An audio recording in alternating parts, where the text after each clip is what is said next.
तो कल हमने देख लिया था कि लंग्स किस तरीके से ब्रोंकाई और ब्रोंकियोल से मिलकर के बने होते हैं। सो ये ट्रेकिया ले लेते हैं हम लोग। ठीक है, trachea is further dividing fifth rib पर आकर के, कहां पर आकर के, फिफ्थ रिब पर।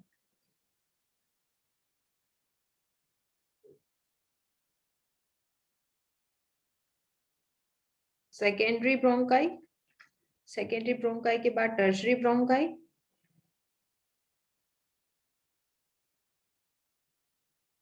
ठीक है, टर्शरी ब्रोंकाई के बाद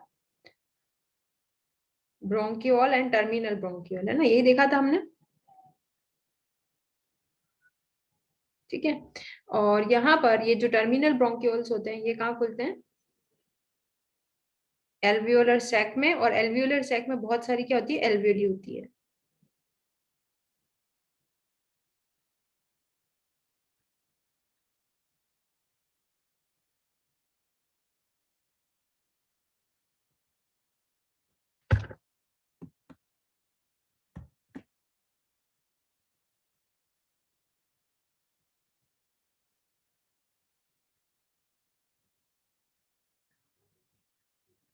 ठीक है, अब यहाँ पर मस्कुलर पार्ट होता है, यानी कि ये जो एल्वियोलर सैक और एल्वियोली है, ठीक है, ये एक्चुअली मसल्स वाले पार्ट में इम्बेड होता है। ठीक है, तो मैं यहाँ पर मसल्स बना रही हूँ, ये मस्कुलर पार्ट में इम्बेड है। ठीक है, ये पूरे मसल्स के अंदर ये इम्बेड होता है, ये पूरे मसल्स होते हैं दोनों साइड में। ठीक है, बहुत सारी होती है, आपको पता है, ये ब्रोंकाई और ये टर्मिनल ब्रोंकियोल बहुत सारे होते हैं, तो ये मस्कुलर पार्ट में इम्बेड होता है। ठीक है, ये मस्कुलर पार्ट में रहता है, धसा हुआ रहता है, आप कह सकते हैं इम्बेड, इट इज इम्बेड। ठीक है, इधर भी होगा ऐसे ही।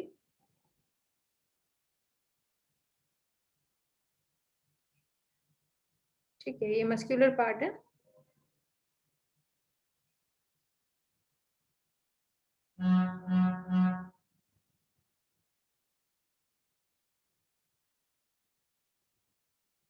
ठीक है, तो मस्कुलर पार्ट, ठीक है, अब क्या होता है कि इस मस्कुलर पार्ट के ऊपर ये अब पूरा मिला के क्या कहलाता है, लंग कहलाता है। अब ये पूरा क्या कहलाएगा, होल। ठीक है, this whole thing now, okay, this is known as lung, this whole part is known as lung। Lung के ऊपर एक कवरिंग आ जाती है जिसको हम कह सकते हैं, लंग की जो कवरिंग है it is known as pleura. तो दोनों लंग पर कवरिंग आती है, ये प्लूरा।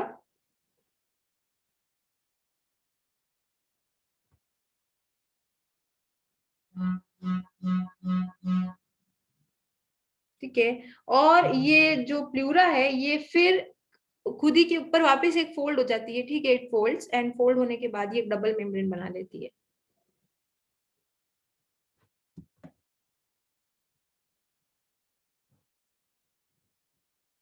इस तरीके से दोनों लंग्स के ऊपर। ठीक है,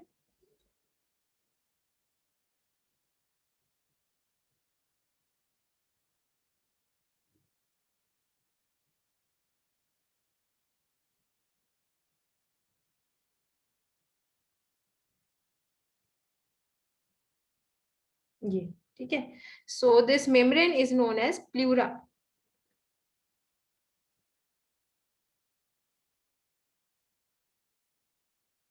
या इसे क्या बोल सकते हैं, प्लूरल मेम्ब्रेन बोल सकते हैं। ठीक है, तो ये जो प्लूरा है बच्चे, ये एक सीरस मेम्ब्रेन है, this is a serous membrane.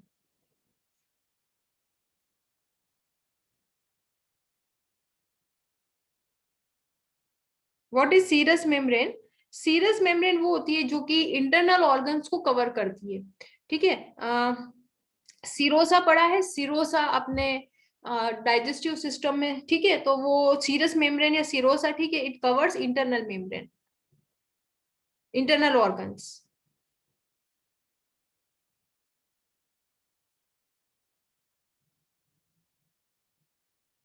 ठीक है, तो ये सीरस मेम्ब्रेन है। अब प्लूरा के अंदर बच्चे क्या भरा हुआ है, प्लूरा के अंदर प्लूरल फ्लूइड भरा हुआ है, ये फ्लूइड भरा हुआ है दोनों साइड में, इसे अपन क्या बोलते हैं, प्लूरल फ्लूइड। ठीक है, दोनों साइड में भरा हुआ है, भर देते हैं।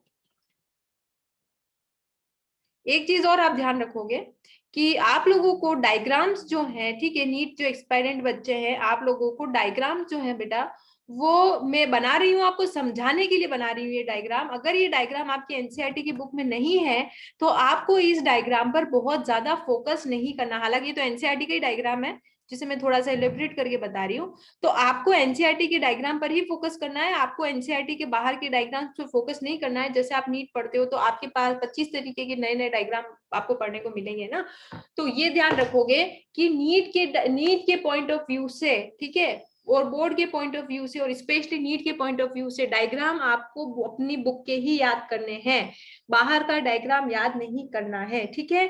तो ये मैं आपको बस इसीलिए बता रही हूँ, ये डायग्राम बुक का ही है, वैसे तो बुक से इंस्पायर होकर मैं बना रही हूँ, ठीक है। तो ये यहाँ पर क्या प्रेजेंट होता है, प्लूरल फ्लूइड,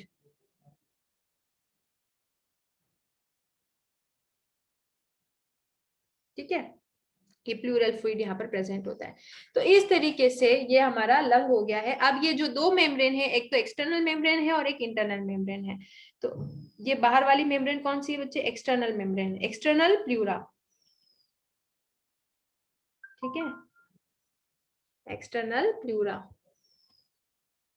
एक्सटर्नल जो प्लूरा होती है उसे हम पेराइटल प्लूरा भी बोलते हैं। External pleura is also known as parietal pleura,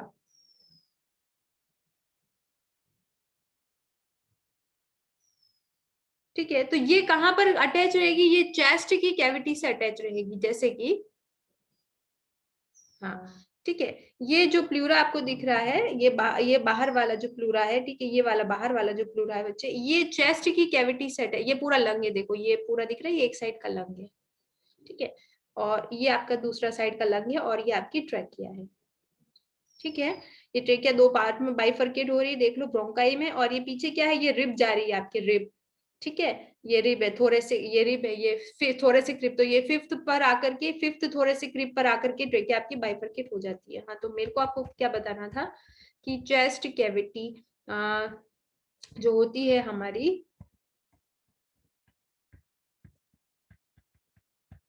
ठीक है, देखो ये वाला जो आपका पार्ट है, ठीक है, ये दो मेम्ब्रेन हो दिखेगी आपको, एक तो इंटरनल मेम्ब्रेन है और एक एक्सटर्नल मेम्ब्रेन है, दो मेम्ब्रेन है, ठीक है। तो जो एक्सटर्नल मेम्ब्रेन है बच्चे, वो चेस्ट, क्योंकि चेस्ट रीजन में होता है ना, तो इसके बाहर क्या प्रेजेंट होती है, हमारी चेस्ट प्रेजेंट होती है, ठीक है? इसके बाहर जस्ट हमारे बाहर क्या होती है, चेस्ट होती है, ठीक है। तो चेस्ट की कैविटी में ये जिस तरीके से ये रहता है, हाँ, ठीक है। तो ये है ना, ये बाहर की मेम्ब्रेन्स आपको दिख रही है, ये बाहर जो मेम्ब्रेन है, ठीक है, आउटर मोस्ट प्लूरा जो है, ये बाहर दिख रहा है प्लूरा, और ये क्या है, चेस्ट की कांटेक्ट में रहता है, ठीक है। तो ये बाहर वाली pleura, external pleura. Internal pleura कहाँ होगी, अंदर की साइड में होगी, इसके अंदर होगी, ठीक है। तो ये एक्सटर्नल प्लूरा है, ये बाहर वाली प्लूरा है, और ये कहाँ से कॉन्टेक्ट में है, चेस्ट की कैविटी से ये कॉन्टेक्ट में, ठीक है। ये प्लूरा मैं यहाँ पर बना रही हूँ, हाँ, ठीक है, ये देखो ये बाहर है, ठीक है, ये आउटर लेयर है, ठीक है, और ये चेस्ट कैविटी में है, और ये जो है बाहर वाली, ये चेस्ट वॉल से जुड़ी हुई है, और जिसको हम कह सकते हैं कि रिब्स की साइड है, ठीक है। किसकी साइड में प्रेजेंट है, रिब्स की साइड में। ये बाहर वाली प्लूरा जो है वो किसकी साइड में प्रेजेंट है, रिब्स की साइड में प्रेजेंट है, क्योंकि सबसे बाहर क्या है, रिब्स है। तो ये वाली जो प्लूरा है, this is in contact with ribs, बाहर वाली, ठीक है, रिब्स के कॉन्टेक्ट में, ठीक है। ये किसके कॉन्टेक्ट में है, रिब्स के, ठीक है। और दूसरी प्लूरा जो है वो है इंटरनल प्लूरा,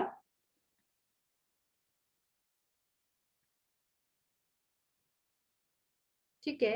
ये अंदर है, अंदर वाली साइड में, और ये क्या कर रही है, ये अंदर वाली जो प्लूरा है इसको अपन बोलते हैं विस्करल प्लूरा,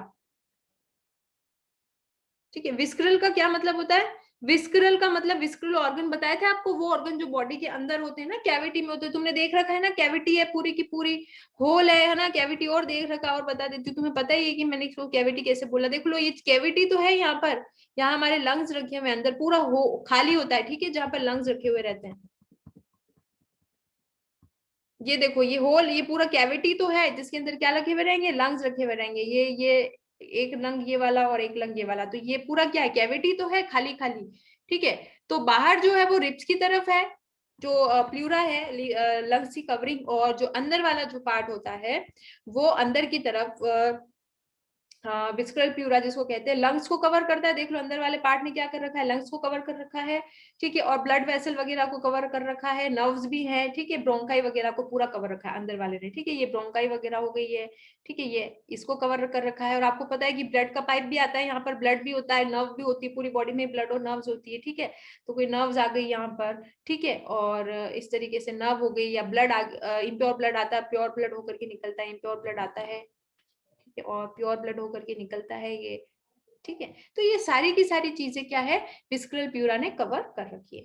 तो इस तरीके से ये प्लूरा होता है। अब यहाँ पर बीच में हम देखेंगे हार्ट प्रेजेंट होता है, दिस इज हार्ट, यहाँ पर बीच में ये, ठीक है, ये वाली जो चीज है दिस इज हार्ट, यहाँ पर हार्ट होता है,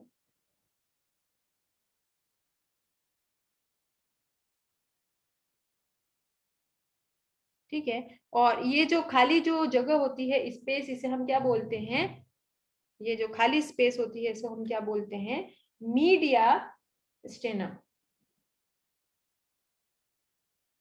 ठीक है। हार्ट थोड़ा सा लेफ्ट साइड की तरफ टिल्ट होगा,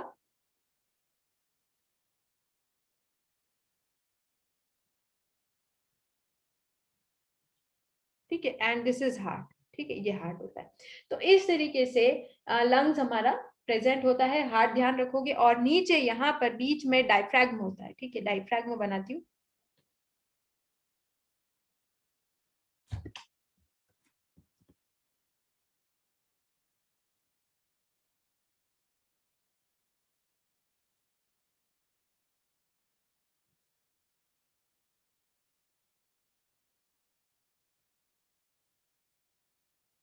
ठीक है, ये डायफ्रैग्म हो गया।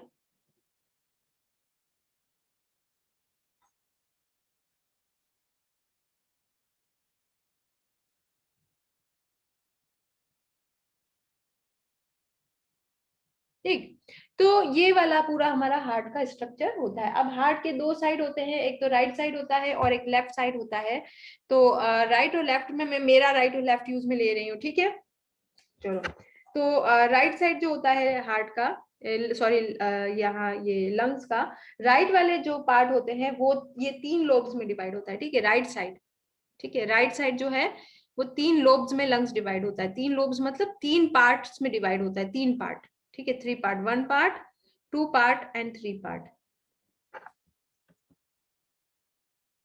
ठीक है। ये हो गया आपका राइट, और ये वाला जो पार्ट है लेफ्ट है, ठीक है, ये दो पार्ट के अंदर डिवाइड होता है, ठीक है, ये one part and two part, इस तरीके से लंग्स डिवाइड होते हैं। और लेफ्ट लंग जो है वो क्या होता है, राइट से छोटा होता है, ये ध्यान रखोगे, लेफ्ट लंग इज,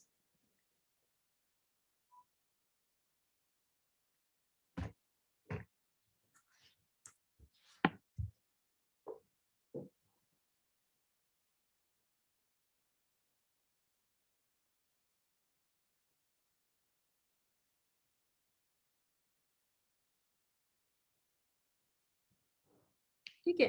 तो इस तरीके से लंग्स हमारे प्रेजेंट हैं, ठीक है, ये लंग है, ध्यान से देख लो, ठीक है, ये ब्रोंकाई ये आकर के डिवाइड हो रही है, ठीक है, और ये फिर प्राइमरी, सेकेंडरी, टर्शरी और टर्मिनल, ठीक है, फिर यहाँ पर ये एल्वियोलर सैक है, ठीक है, और एल्वियोलर सैक में क्या भरी हुई है, एल्वियोली भरी हुई है।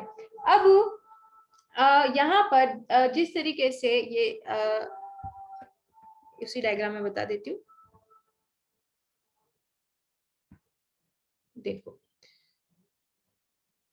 ये ब्रोंकाई, ठीक है, प्राइमरी ब्रोंकाई, सेकेंडरी ब्रोंकाई, फिर मैं बना रही हूँ टर्शरी ब्रोंकाई, टर्शरी ब्रोंकाई में फिर ब्रोंकियोल और टर्मिनल ब्रोंकियोल, ठीक है, ये टर्मिनल ब्रोंकियोल, और ये मैंने,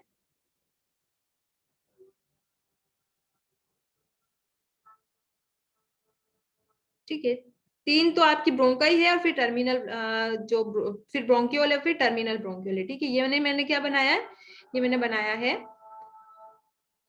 एल्वियोलर सैक,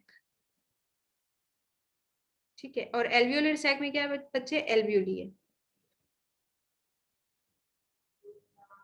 ठीक है। अब यहाँ पर इसी जगह पर प्रेजेंट होती है एल्वियोलर डक्ट, वो कहाँ होती है वो हम देख लेते हैं, मेरे को आपको एल्वियोलर डक्ट बतानी है, ठीक है। एल्वियोलर डक्ट कहाँ होती है, जिस जगह पर आपके टर्मिनल ब्रोंकियोल और एल्वियोलर सैक, ठीक है। टर्मिनल ब्रोंकियोल, ये आपके जो टर्मिनल ब्रोंकियोल है, ठीक है, ये क्या था, टर्मिनल ब्रोंकियोल था हमारा, ठीक है। ये primary bronchi, secondary bronchi, tertiary bronchi, और टर्शरी ब्रोंकाई में ये, ठीक है, ब्रोंकियोल और टर्मिनल ब्रोंकियोल, ठीक है। ये जो टर्मिनल ब्रोंकियोल है, ठीक है, वो कहां पर खुल रहा है, एल्वियोलर सैक में खुल रहा है। तो टर्मिनल ब्रोंकियोल जो है, ये कौन सा पार्ट था, टर्मिनल ब्रोंकियोल,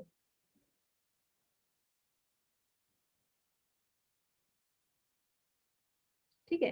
टर्मिनल ब्रोंकियोल और एल्वियोलर सैक के बीच में, ठीक है, टर्मिनल जो आपका ब्रोंकियोल होता है और एल्वियोलर सैक के बीच में जो जगह है, ठीक है, ये वाली जो जगह होती है, ठीक है, तो ये टर्मिनल ब्रोंकियोल इस तरीके से अगर बनाऊं मैं,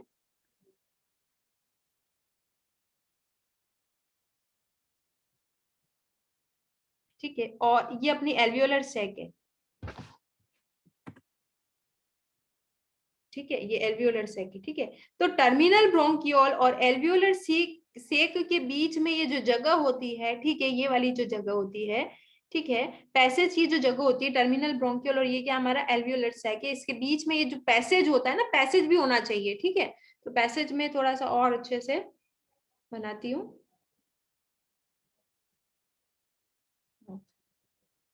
ये ऐसे बना देती हूँ मैं, ठीक है। ये जो जगह है, ठीक है, पैसेज, ठीक है, जहां से एयर आएगी, ठीक है, तो ये जो जगह होती है टर्मिनल ब्रोंकियोल और एल्वियोलर सैक के बीच में जो जगह होती है, उसे अपन क्या बोलते हैं, अपन बोलते हैं उसको एल्वियोलर डक्ट,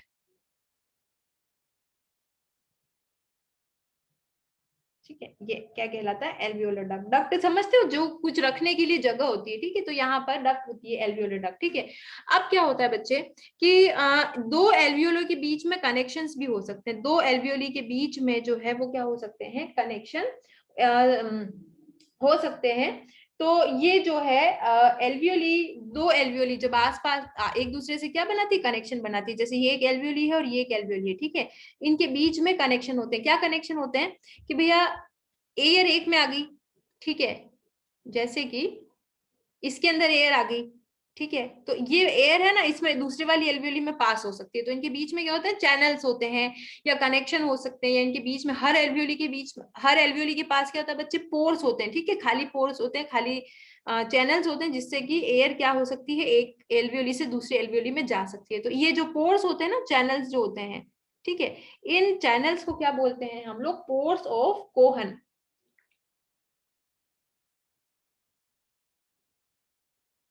ठीक है, these are known as channels. तो ये चैनल्स होना बहुत ज्यादा इंपॉर्टेंट या जरूरी होता है, ठीक है। यहाँ तक कोई दिक्कत आ रही है तो मेरे को बता, नहीं तो फिर मैं आगे पढ़ाती हूँ।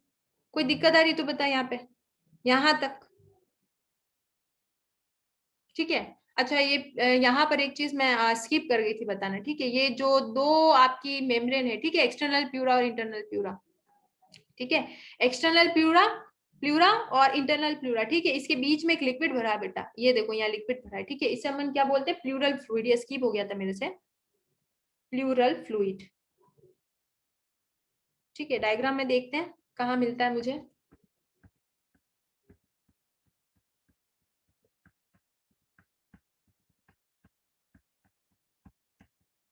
ओके, मेरे पास फोटोज इतने हो गए एक तो,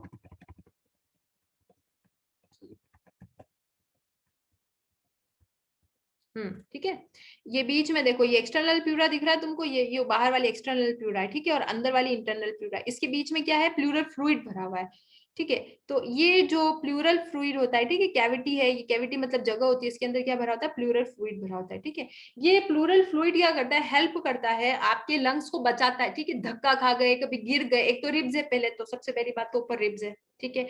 इसके बाद प्लूरा के अंदर फ्लूइड भरा हुआ है, तो फ्लूइड आपको ज्यादातर ऑर्गन्स में मिलेगा, बहुत सारे ऑर्गन पढ़ोगे आप बॉडी के, जिसमें फ्लूइड इस तरीके से ऊपर दो लेयर के बीच में फ्लूइड भरा होता है। उस फ्लूइड से क्या होता है कि हम लोग ये लंग जो है वो क्या कर सकता है, अपनी प्रोटेक्शन कर सकता है, और जर्क या धक्के को सह सकता है अच्छे से, ठीक। चलो, अब मैं आगे आ जाती हूँ और हम पढ़ते हैं एनाटॉमिकल सेटअप।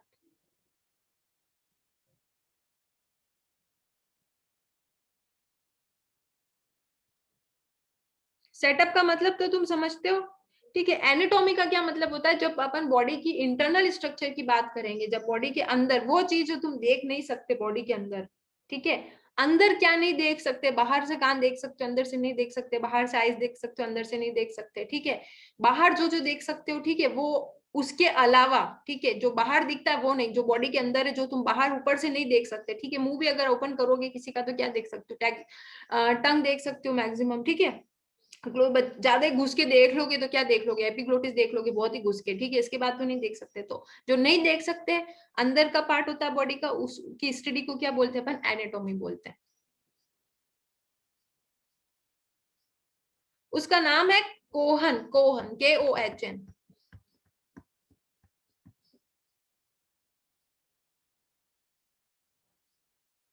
ये पोर्स ऑफ कोहन, देखो ये लिख रखा है, दो एल्वियोली के बीच में जगह होती है जिससे एक एल्वियोली को कोई एयर मिल जाती है, ठीक है, तो दूसरे एल्वियोली को फिर एयर की जगह चाहिए होती है, ठीक है, तो फिर ये एयर चाहिए होती है, तो फिर ये एक से दूसरे में चली जाती है, ठीक है, इसे क्या बोलते हैं अपन, पोर्स ऑफ कोहन, ठीक है। तो एल्वियोलर सैक में तो एयर काम नहीं आती, एल्वियोलर सैक में से ये सीधी कहाँ जाएगी, ये एयर सीधी एल्वियोलर सैक में से कहाँ जाएगी, अगर एयर आ रही है, देखो एयर आ रही है, मैंने पैसेज भी बना दिया एयर का, ठीक है, आ रही है, तो सीधी कहाँ जाएगी, एल्वियोलर सैक से एल्वियोली में ही जाएगी ना, सीधी एल्वियोली में ही जाने वाली है ये, ठीक है, सारी एयर। एल्वियोलर सैक तो क्या है, एल्वियोली को होल्ड करे हुए, बहुत सारी एल्वियोली जहां इकट्ठी होती है ना, बहुत सारी एल्वियोली जहां इकट्ठी हो जाती है, वहां पर एक थैले जैसा या एक स्ट्रक्चर बन जाता है, जैसा कोई थैला हो, है ना, बैग हो, उसको एल्वियोलर सैक बोलते हैं, उसके अंदर बहुत सारी एल्वियोली रखी है, तो एल्वियोली ही गैसेस एक्सचेंज का काम करेगी, या ऑक्सीजन कार्बन डाइऑक्साइड के एक्सचेंज का काम करने वाली एल्वियोली ही करेगी ये काम, ठीक है।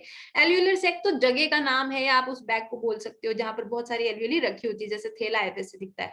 तो आप क्या कह सकते हो, आप ये भी कह सकते हो कि जो टर्मिनल ब्रोंकाई है ना, वो एल्वियोलर सैक में खुलती है, लेकिन आप ये भी कह सकते हो कि एल्वियोली में ही खुल रही है एक तरीके से, क्योंकि एल्वियोलर सैक में ही एल्वियोली है, और एल्वियोली ही क्या करेगी, दिस इज एल्वियोली, ठीक है। एल्वियोलस वर्ड भी आएगा, वो सिंगुलर प्लूरल है, ध्यान रखो, एल्वियोलस वर्ड भी आएगा, ठीक है, ये सिंगुलर और प्लूरल है, ये प्लूरल है और ये सिंगुलर है, बस, ठीक है। तो मैं कहूँ एक एल्वियोलस दूसरे एल्वियोलस को दे देता है तो भी अच्छा रहेगा, एक एल्वियोलस दूसरे एल्वियोलस को क्या कर देता है, एयर पास ऑन कर देता है, एल्वियोलस कहूँ तो अच्छा है, सिंगुलर है, ठीक है, पर जनरली हम एल्वियोली बोलते हैं। तो हम ये भी कह सकते हैं कि टर्मिनल ब्रोंकाई कहाँ पर खुल रही है बच्चे, टर्मिनल ब्रोंकाई खुल रही है, देखो टर्मिनल ब्रोंकाई जो है वो कहाँ खुल रही है, एल्वियोलर सैक में, लेकिन एल्वियोलर सैक करेगी कुछ नहीं, क्योंकि उसके अंदर एल्वियोली ही है, ठीक है, जो एयर एक्सचेंज का काम करती है। तो कई बार तुम्हारे पास एक क्वेश्चन भी आ सकता है कि भाई टर्मिनल ब्रोंकाई कहाँ खुलती है, तो टर्मिनल ब्रोंकाई वैसे तो एल्वियोलर सैक में खुल रही है, लेकिन एल्वियोलर सैक में भी डायरेक्ट कहाँ खुल रही है, एल्वियोली में ही खुल रही है, ठीक है, एल्वियोली में ही खुल रही है, क्योंकि वही तो ज्यादा जो है हेल्प, ज्यादा जो गैसेस एक्सचेंज करेगी वो कौन करेगी, एल्वियोली करेगी, एल्वियोलर सैक तो करने से रहा, वो तो बस थैला है जिसके अंदर एल्वियोली प्रेजेंट है, ठीक है। तो अगर आप ये स्किप भी कर जाते हो, ठीक है, तो कोई दिक्कत नहीं है, अगर आप डायरेक्ट ये भी लिख देते हो, पर ये नॉलेज होनी चाहिए तुम्हें, इसलिए मैंने बताया है, ठीक है, तो डायरेक्ट एल्वियोली भी आ जाता है कि डायरेक्ट क्वेश्चन में कि एल्वियोली में खुल रहा है, तो वो भी सही है, ये भी सही है, ठीक है। ये तो ऐसे बताया है कि इसके थ्रू होकर के खुलेगी, ठीक है, इसके थ्रू होकर के एयर इसमें जाएगी। चलो, तो एनाटॉमिकल सेटअप में बता देती हूँ, किसका एनाटॉमिकल सेटअप देख रहा है, पर लंग्स का एनाटॉमिकल सेटअप देख रहा है। अब देखो कि लंग्स तुम्हारा किस जगह पर पैक है, लंग्स कहाँ कहाँ पर तुम्हारा पैक है, तो सबसे पहले मैं बता देती हूँ कि लंग्स चार चार चीजों के अंदर तुम्हारा पैक है, ठीक है। देखो लंग्स कहाँ पैक है तुम्हारा, एक तो लंग्स जो तुम्हारा पैक है, ये बाहर तुम्हें दिख रहा होगा, बाहर की साइड में तुम्हें दिख रहा होगा,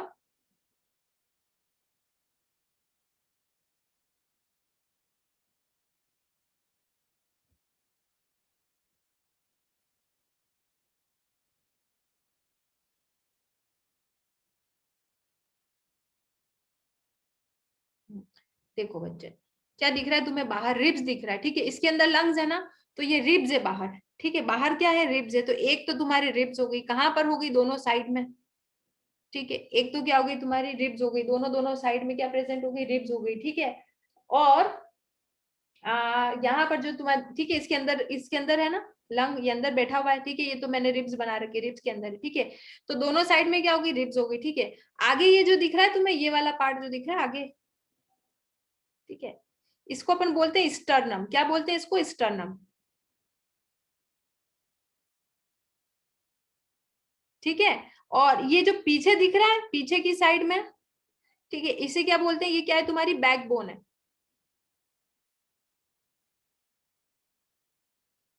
ठीक है।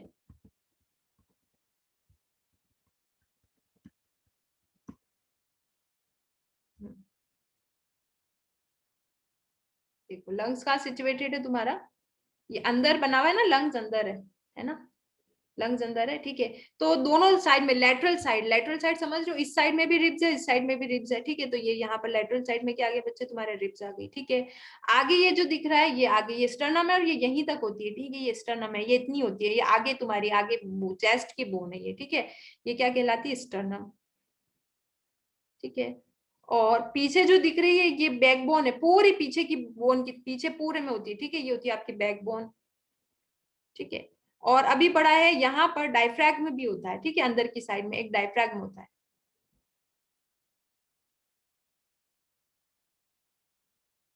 ठीक है। इन चारों चीजों के अंदर क्या होते हैं, लंग्स कवर होते हैं, ठीक है। तो लेटरली जो है लंग्स आपके या थोरेसिक चैम्बर ही बोलूं मैं इसे, ठीक है, ये जहां पर लंग्स प्रेजेंट है इसे मैंने क्या बोला है, इसे मैंने बोला है थोरेसिक चैम्बर, ठीक है। थोरेसिक मतलब क्या होता है बच्चे, चेस्ट वाला जो रीजन होता है ना, थोरेसिक चैम्बर, चैम्बर ही है ना भाई, खाली है ना, ठीक है, अंदर लंग्स रखे जाएंगे अब। तो दोनों साइड में क्या प्रेजेंट है इसके, दोनों साइड में जो है इसके लेटरल साइड, ठीक है, रिब्स है, ठीक है। स्टर्नम कहाँ पर है, पीछे की साइड में, पीछे को मैंने क्या बोला था तुम्हारे, सॉरी आगे की तरफ, ठीक है, आगे को मैंने क्या बोला था, वेंट्रल, ठीक है। बैकबोन पीछे या स्पाइन, ठीक है, वो पीछे की साइड में, से क्या बोला था मैंने, डोर्सल, ठीक है। और डायफ्राग्राम कहाँ पर है बच्चे, नीचे की तरफ होता है, डोम शेप होता है लोअर साइड में। तो ये क्या है, एनाटॉमिकल सेटअप है। What is this, this is anatomical setup. Anatomical setup का मतलब क्या होता है कि कहाँ पर लंग्स तुम्हारा रखा हुआ है, एनाटॉमिकल सेट किस तरीके से किया गया है, ठीक है। अब जब तुम ब्रीथ करते हो, ठीक है, ये तुम्हें समझ में आ गया, ये लोअर साइड में, ठीक है, नीचे की साइड में है, दिस इज हियर, ठीक है। तो अपन क्या पढ़ रहे हैं, एनाटॉमिकल सेटअप पढ़ रहे हैं, ठीक है, एनाटॉमिकल सेटअप, ठीक है, इस तरीके से रखा हुआ है, सेटअप समझ गए, एनाटॉमिकल भी समझ गए, ठीक है। अब क्या है कि ये जो चैम्बर है ना, ये सारा का सारा चैम्बर है, इस चैम्बर में लंग्स आपका रखा है। और लंग्स क्या होता है कि जब तुम सांस लेते हो ना, अंदर सांस लेते हो, इनसाइड ब्रीथ करते हो, तो तुम्हारा लंग्स बड़ा होता है, तुम्हारा लंग्स क्या होता है, छोटा भी हो सकता है जब आप बाहर सांस निकाल देते हो, इसे क्या बोलते हैं, इनहेल और एक्सेल बोलते हैं, ठीक है। तो ये जिस तरीके से आपका लंग जो है वो कहाँ रखा हुआ है, लंग्स को पल्मोनरी भी वर्ड आता है लंग्स के लिए। तो ये आप जब अगर लंग्स का वॉल्यूम बदलना चाहो, लंग्स का वॉल्यूम बदलने का क्या मतलब है, ये जो आपके लंग्स हैं, ठीक है, ये लंग्स हैं, ठीक है तुम्हारे, ठीक है, इसका वॉल्यूम बदलने का क्या मतलब है, ठीक है, दोनों एक जैसे ही होते हैं। वॉल्यूम बदलने का क्या मतलब है, वॉल्यूम क्या है, कितनी एयर अंदर भरोगे, ठीक है, एयर भरते हो तो लंग्स बड़ा हो जाता है, ठीक है, एयर निकाल देते हो तो लंग्स क्या हो जाता है, छोटा हो जाता है। तो तुम अपनी मर्जी से बच्चे, अपनी मर्जी से, इच्छा से, ठीक है, ये लंग्स हैं, और मैं अपनी इच्छा से अपनी लंग्स को बढ़ाया छोटा नहीं कर सकती, क्योंकि लंग कहाँ पर प्रेजेंट है, लंग्स प्रेजेंट है आपकी इस थोरेसिक चैम्बर में, या कहाँ पर प्रेजेंट है, कैविटी में प्रेजेंट है। और ये कैविटी चार पांच चीजों से घिरी हुई है, दो रिब्स हैं, एक तरफ स्टर्नम है, ये आगे की तरफ जो दिख रही होगी, पीछे की साइड बैकबोन सपोर्ट है, नीचे डायफ्रैग्म है। तो मैं चाहूं तब भी लंग्स को अपनी मर्जी से बड़ा छोटा नहीं कर सकती हूँ, कोई नहीं कर सकता।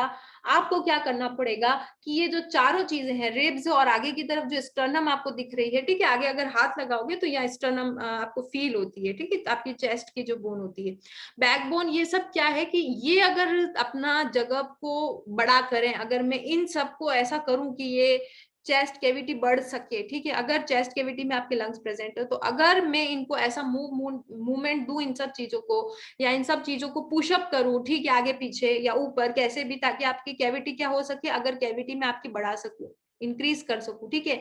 ये जो खाली जगह है लंग्स के बिना, है ना, ये अंदर की जो खाली जगह है ये लिमिटेड है, ठीक है, ये अंदर की खाली जगह लिमिटेड है। अब मैं इस खाली जगह को बड़ा भी कर सकती हूँ, इस खाली जगह को छोटा भी कर सकती हूँ।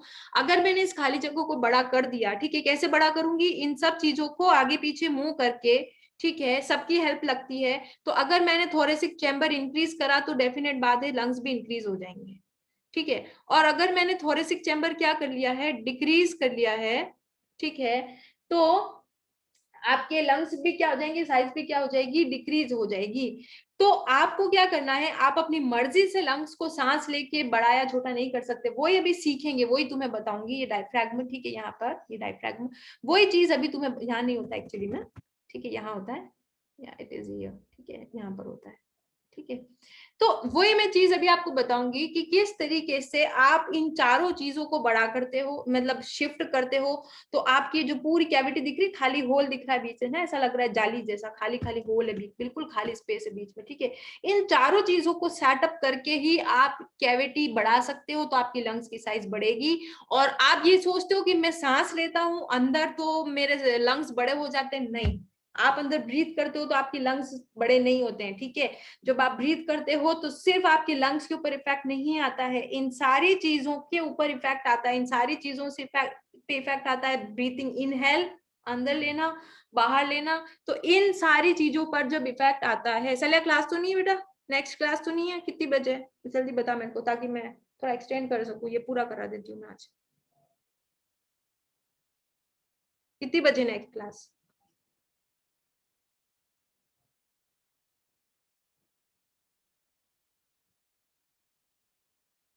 ओके, लास्ट क्लास है, ठीक है, 5 मिनट एक्सटेंड भी कर देंगे तो चलेगा, है ना। तो आपको है ना, सांस लेते तो अपन सोचते हैं कि हाँ यार लंग्स बड़े हुए, ऑब्वियस बात है, सांस लोगे तो लंग्स तो बड़ा होगा क्योंकि एयर अंदर जा रही है। लेकिन सिर्फ लंग, सांस लेने से सिर्फ लंग बड़ा नहीं होता, सांस लेने से पहले दो चीज होती है, ठीक है।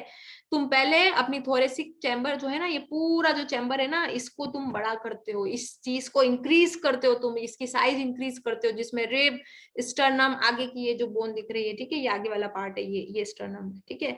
ये और ये जो पीछे दिख रहा है, ये पीछे बैक बोन है, ठीक है, ये पीछे वाला है, ठीक है, आगे स्टर्नम है नहीं, देख लो आगे खाली है, ठीक है। तो ये सब, ये चारों चीजें जब तुम काम में लेते हो ना, और इस अपने चैम्बर को क्या करते हो, थोरेसिक चैम्बर को या कैविटी को बड़ा करते हो। जब थोरेसिक चैम्बर या कैविटी को बड़ा करोगे तो तुम्हारा लंग्स क्या होगा, बड़ा होगा। और थोरेसिक चैम्बर या इस कैविटी को छोटा कर दोगे, यानी सांस बाहर निकालोगे, तो आपके लंग्स छोटे होंगे। तो ये मत सोचना कि मैं अकेला लंग्स मेरा बड़ा होता है या मेरा लंग्स छोटा होता है, नहीं, आपकी पूरी थोरेसिक कैविटी बड़ी होती है और पूरी थोरेसिक चैम्बर या कैविटी क्या होती है, छोटी होती है। तब आपका लंग्स क्या हो सकता है, बड़ा हो सकता है, छोटा हो सकता है। ऑब्वियस बात है, जब ब्रीथ इन करोगे तो लंग्स क्या होगा, बड़ा ही होगा। इसे क्या बोलते हैं अपन, एनाटॉमिकल सेटअप। तो एनाटॉमिकल सेटअप क्या बोलता है कि आपको पूरा थोरेसिक कैविटी, ठीक है, आपको पूरा अपना थोरेसिक, ठीक है, कैविटी जो होती है वो क्या करनी पड़ेगी, बड़ी और छोटी करनी पड़ेगी, तभी आप जाकर के क्या कर पाओगे, थोड़ी सी कैविटी, तभी आप अपने लंग्स को बड़ा या छोटा कर सकते हो। Otherwise you can not increase और decrease size of your lungs, ठीक है। इसे क्या बोलते हैं अपन, एनाटॉमिकल सेटअप बोलते हैं, ठीक है। तो थोड़ा सा हम देख लेते हैं इंस्पिरेशन क्या होता है, एक्सपिरेशन क्या होता है। उससे पहले मैं देख बता देती हूँ आपको डायफ्रैगम क्या होता है।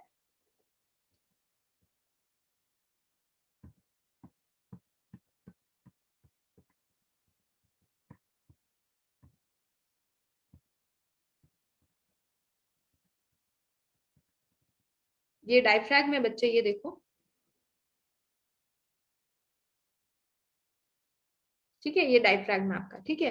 तो डायफ्रैगम क्या है और क्या यू, डायफ्रैगम जो है वो मस्क्यूलर होता है, फाइब्रस होता है और डोम शेप होता है, ठीक है, देख लो, मस्क्यूलर है, फाइब्रस है और डोम शेप का है, ठीक है, muscular, fibrous and dome shape.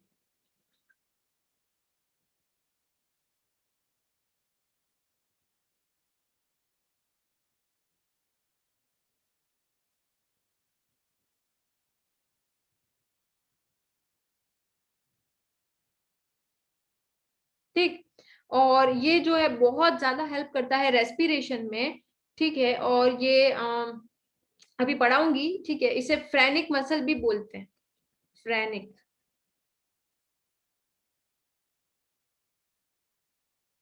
ठीक। और ये बहुत सारे हेल्प करता है, देखो इंस्पायरेशन में करेगा, सांस अंदर लोगे तो, अभी मैं पढ़ाऊंगी आप लोगों को कि सांस अंदर कैसे लेते हैं, ठीक है। और ये हेल्प करता है आपकी मिक्ट्यूरेशन, मिक्ट्यूरेशन क्या होती है बच्चे, यूरिन जब पास करते हैं उसे बोलते हैं, ठीक है, टर्म आएगी मिक्ट्यूरेशन।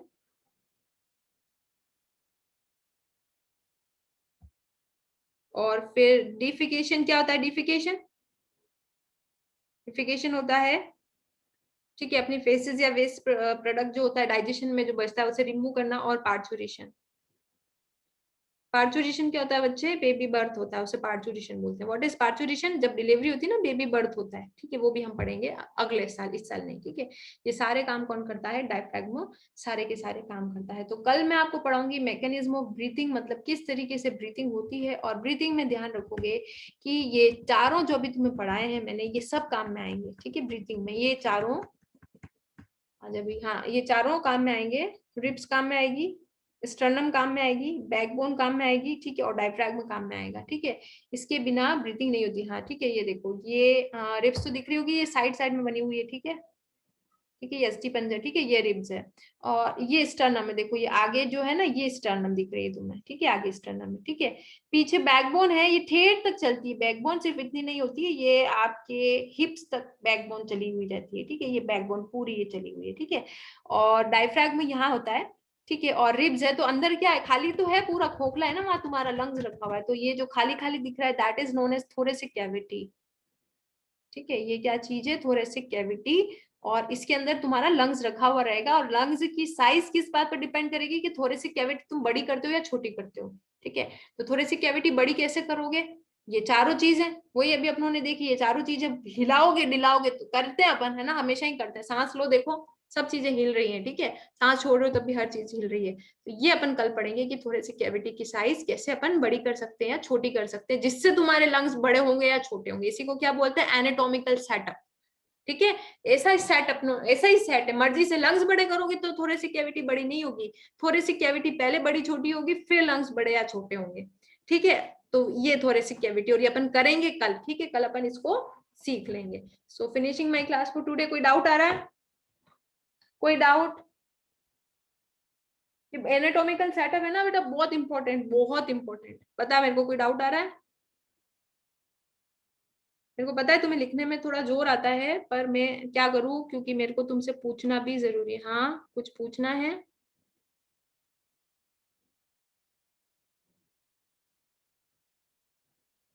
हाँ, चार टर्म्स कौन सी बताई थी? ये रिब्स और ये, देख, रिब्स और ये, अच्छा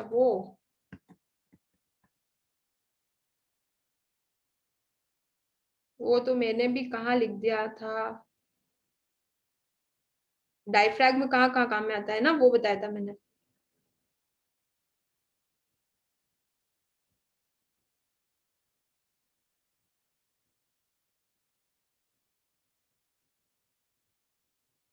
हाँ ये देखो, ये डायफ्रैग्म है, ठीक है। इंस्पिरेशन सांस अंदर लेने में, इंस्पिरेशन मतलब सांस अंदर खींचना, ठीक है। इंस्पिरेशन मतलब when you take breath inside. Micturition मतलब यूरिन करना, ठीक है। डिफेकेशन मतलब उसमें पढ़ा है तुमने, डाइजेशन वाले चैप्टर में पढ़ा है, ठीक है। अपना जो फेसेस होता है या वेस्ट प्रोडक्ट होता है उसे रिमूव करना एनएस के थ्रू। और पार्चुरेशन क्या होता है बेटा? बेबी बर्थ, ठीक है, जब डिलीवरी होती है ना, ठीक है, जब कहते हैं तुम नाना बन गए, बुआ बन गए, दादी बन गई, तुम मम्मी बन गई, वो बेबी बर्थ, वो जो प्रोसेस होता है जब बेबी पैदा होता है उसे पार्चुरेशन बोलते हैं, ठीक है। इन सब में डायफ्रैग्म का बहुत यूज है। ये टर्म तुम पढ़ चुके हो, ठीक है, ये मैं पढ़ाऊंगी।